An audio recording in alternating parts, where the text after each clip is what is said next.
Welcome back. If you've just joined us, you're watching the news at 10 on Channels Television, coming to you live from Lagos. A reminder of our top stories.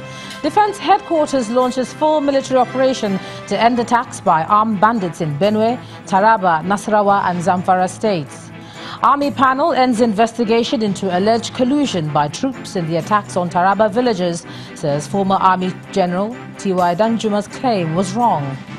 APC crisis in Imo State deepens as court stops the party's state congress scheduled for tomorrow. APC faction opposed to the state governor insists exercise will go ahead. And many feared killed as Boeing 737 airliner with 104 passengers on board explodes after crashing in Havana, Cuba.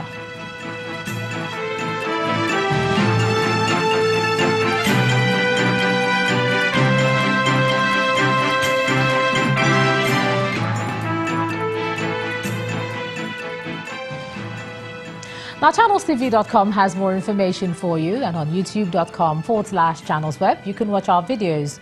You can also watch us on your mobile device via your browser or download the Channels TV app for Android, iOS and Windows devices from their respective stores. Besides giving you access to news updates on the go, the Channels TV and Channels 24 app have an Eyewitness feature that you can use to share pictures, videos or news of happenings around you. Just install the app, then tap and swipe to reveal the menu and then follow the instructions. We have some pictures that were sent in to us. Let's look at them. Beginning from the one from Katsina Road in Kano State, showing the poor state of the road there. Our Eyewitness reporter is calling for help before it becomes worse. Next is this image from Owerri, the Imo State capital, showing this flooded road, which our Eyewitness reporter says is as a result of a downpour. And he's calling on the state government to improve the situation. And let's end with this image from Ondo State, showing the poor state of this road, which our Eyewitness reporter says is a short route to Abuja, the Federal Capital Territory. He claims this route, which has been abandoned by the government, brings discomfort to the residents and commuters in the area. Thanks a lot for all the pictures that you sent in. The 10-man panel set up by the Chief of Army Staff says the Army is not culpable of the claims by the former Chief in the Army Staff, General Theophilus Danjuma, that some troops on internal operations in Taraba State colluded with killers and herdsmen and did not protect the people against attacks. The panel, which was set up by 2 months ago, however, reported that there were few instances where locals involved the soldiers to intervene in civil disputes, but concluded that the military had a good relationship with the locals. The panel, however, reported that there was the absence of military deployment in some villages in Taraba State, and thereafter recommended, among other things, for the Nigerian Army and indeed the military to devise a means of being independent so as to protect the soldiers from the influence of politicians. It is apparent that the clashes in Taraba State are a result of clan and communal crisis that predates this present government. Most of the crises in Taraba State are politically motivated, and some persons are deliberately escalating the situation in Taraba State for selfish gains. With respect to the statement by Lieutenant General T.Y. Danjuma, retired, it is clear that the allegations were not true. Hence, there is a need to urge for caution in view of the security implication of such comments. The Nigerian Army is also of the view that the situation in Taraba State has steadily deteriorated, largely due to distrust, intolerance, lack of inclusion, and accommodation of different ethnic groups in the state. This situation has made it very difficult for the Nigerian Army to carry out its responsibilities in the state without being tainted. Consequently, all sides in Taraba State needs to be cautioned against making inflammatory statements that are detrimental to peace and security. 5 persons have been confirmed dead following last night's attack by gunmen suspected to be herdsmen in Waruku village of Lamurde local government area of Adamawa State. The chairman of Lamurude Local Government Council had told Channels Television that the bandits stormed Waduku village in large numbers and started shooting sporadically and setting houses ablaze. The State Police Command also confirmed the incident, adding that some of the attackers were also killed.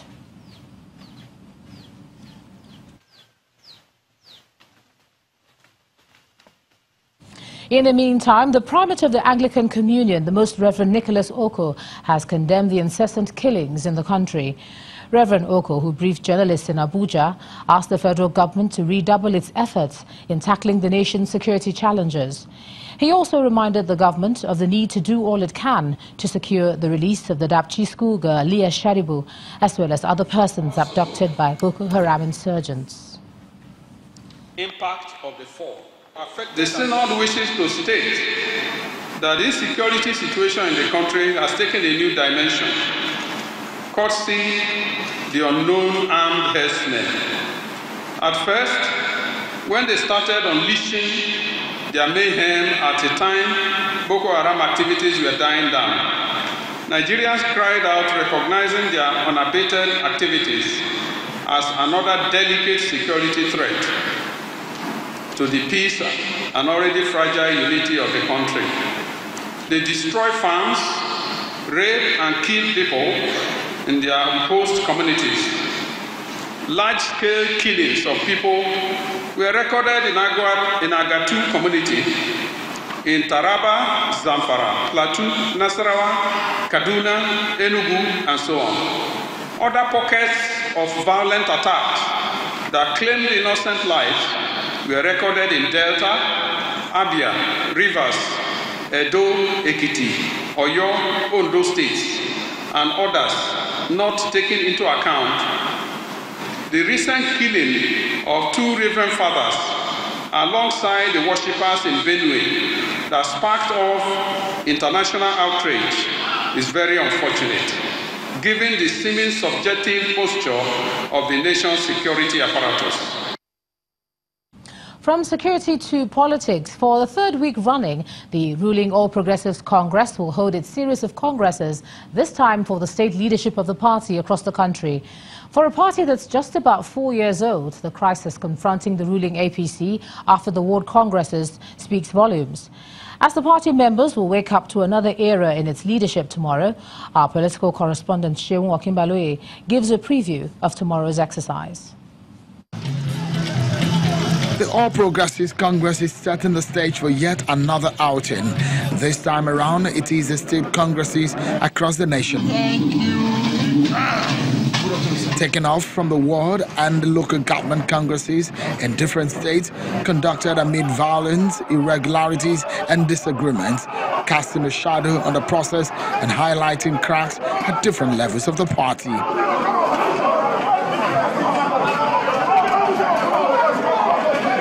The journey to this point has been quite bumpy for the APC since John Oyegu and his team were elected in June 2014. The party has failed to hold a national convention as stipulated by its constitution. In March, the National Executive Committee neck of the party almost took a shortcut when they proposed to extend the tenure of the party's officials by 1 year. The NEC has decided to extend the tenure of the current NWC and other executive committees at various levels till for another 12 months. A few days later, President Muhammadu Buhari told a meeting of APC leaders that the party must play the game by the rules, insisting that the decision to extend the tenure of the party's officials was against the APC constitution and that of Nigeria. Our decision is contrary to both the party and the constitutional position. The president's advice of internal democracy was a departure from the party's leadership initial decision, forcing the party to set up a committee to look into the matter. And going forward, the party released a timetable for the convention and congresses. The signs from the congresses have so far confirmed the Audu Bola Tinubu-led committee entrusted to mend the broken relationship will have to scale. There are some crucial questions, though. Can the APC weather the storm generated by the party's congresses in an election year? At least that was one of the fears of some party officials. Should the congresses come and go, could the National Convention, which date is yet to be decided, be a decider of the party's fate at the 2019 election? Some people have warned of an impending implosion in the party. Are the crises emerging from these congresses be a simple signal to the tsunami predicted? These are many questions begging for answer. Shonwa Kimbaloye reporting for Channels Television News. Let's cross over to Abuja now. Here's Gloria Umezuke. Gloria? Hello, Ijoma. Hey. We're staying with the APC Congress, but this time, the hope of the exercise holding in Imo State tomorrow may have been dashed. This is because a court paper has emerged indicating that a federal high court in Owerri has granted an interim injunction stopping Imo State Congress. The suit is said to have been filed by persons loyal to the state governor, Rochas Okorocha's faction of the state APC chapter, which is aggrieved following the conduct of the ward and local government congresses. However, the other faction in the party, known as the Imo APC Coalition Group, says the Okorocha faction is acting on its own, as no court has served them any paper. The group insists that the Congress will go on as scheduled. The Supreme Court has ordered a former managing director of the defunct Intercontinental Bank PLC, Mr. Erastus Akingbola, to return to the Federal High Court in Lagos to face his trial on a 5 billion naira fraud charge. The trial was terminated in April 2012 by Justice Charles Achibong, whose decision in the case later earned him a compulsory retirement from the bench. A 5-man panel of the Apex Court, led by Justice Tanko Muhammad, unanimously affirmed the February 20, 2015 judgment of the Court of Appeal in Lagos, which overturned the Federal High Court's decision, striking out the charges. Justice Sidi Bage, who read the lead judgment of the Apex Court, said Akingbola's appeal challenging the Court of the Appeal's verdict lacked merit. He ordered that the case be remitted to the Federal High Court and handled by another judge in the Lagos Division and be given expedition trial. Justice Achibong, now retired, had in a judgment delivered on April 2, 2012, struck out the 26 counts contained in a charge filed by the Economic and Financial Crimes Commission against Akingbola on the grounds that the prosecution was not diligent in the handling of the case. The judge had described the EFCC prosecution team as a drain in the public purse and directed the Attorney General of the Federation to disband the team.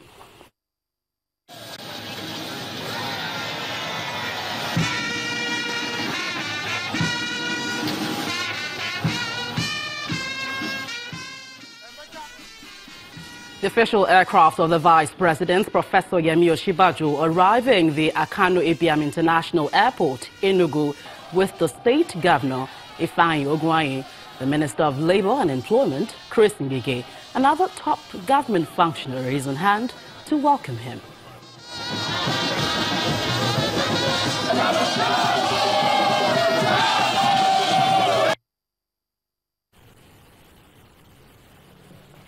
The entourage thereafter moved to the venue of the official launch of the Empower Build program, where Professor Osinbajo reaffirmed the federal government's assurance that it is not relenting in tackling youth unemployment in the country. According to the Vice President, a total of 250 standard training centers have been approved across the country to train 20,000 youths for a period of 1 year. Governor Ifeanyi Ogwuanyi, on his part, highlighted the benefits of the program to the residents of the state. We can deal with the unemployment challenge if we're able to meet the skills requirement of our industries. Our industries have often complained loudly about the inappropriate skilling and low practical competence of our young workforce. So it's not usually that there are no jobs. The problem often is that many of our industries cannot find the right people with the right skills for the job.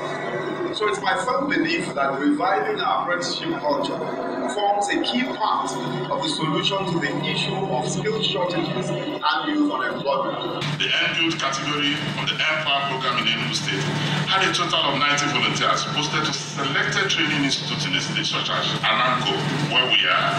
The state has also keyed into the initiative by creating a lookalike initiative, the Enugu Clean Team Project, under which 1,000 men and youths between the ages of 18 and 35 have recently been employed. In the same vein, 10,000 rural women farmers of the state were empowered last year through the distribution of farm inputs. 26 social workers were also trained on child welfare. Your Excellency, we also wish to express immense gratitude to the federal government for partnering with our state in the implementation of the social protection program in Enugu State. When the news at 10 returns, federal government generates increased revenue of 269.7 billion naira as value-added tax in the first quarter of 2018. That's after the break. Please join us again.